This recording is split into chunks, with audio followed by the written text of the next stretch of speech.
Brand అంటే బట్టల్లో కాదు షికావత్తు, బ్రాండ్ అంటే బతకడంలో ఉంటది అనే పుష్ప డైలాగు గుర్తుకొచ్చేటట్టు చేసింది ఈ బుడ్డోడు.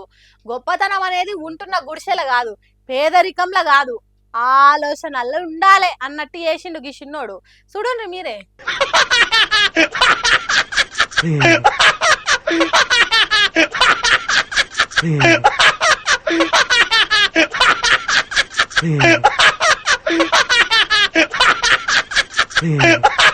సుషిన్ రాయ్ ఎట్లుందో బుడ్డోని తెలివి. కవర్ నిండా నీళ్లు నింపి మీద ఓ కట్టెకి గట్టిండు. ఒంటికి సబ్బు పెట్టుకొని చక్కదనంగా రాసుకొని పక్కకున్న మొక్కి చీపురుతోని కవర్కు కూర్చిండు. ఇంకేమున్నది, కోట్ల రూపాయలు పెట్టి కట్టిన బంగ్లా బాత్రూంలో ఉండే షవర్ కూర్చున్నట్టు నీళ్ళ దారులు సన్నగా పడుతున్నాయి.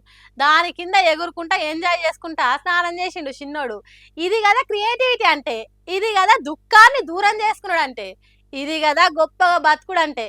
ఇప్పుడు ఈ వీడియో సోషల్ మీడియాలో సుక్క తిరుగుతున్నది. శబ్బాష్రా బుడ్డోడా, ఇసోంటి ఆలోచనలతో ఉంటే పెద్ద పెరిగినాక నువ్వు గొప్పను అవుతావు, నువ్వు అస్సలే తగ్గొద్దురా అని పొగుడుకుంటా కామెంట్లు పెడుతున్నారు సోషల్ మీడియా పబ్లిక్. ఎక్కడ జరిగిందో ఈ ముచ్చట కానీ సెల్లులలో షేరింగ్లతోని లైకులతోని మస్తు వైరల్ అవుతున్నది.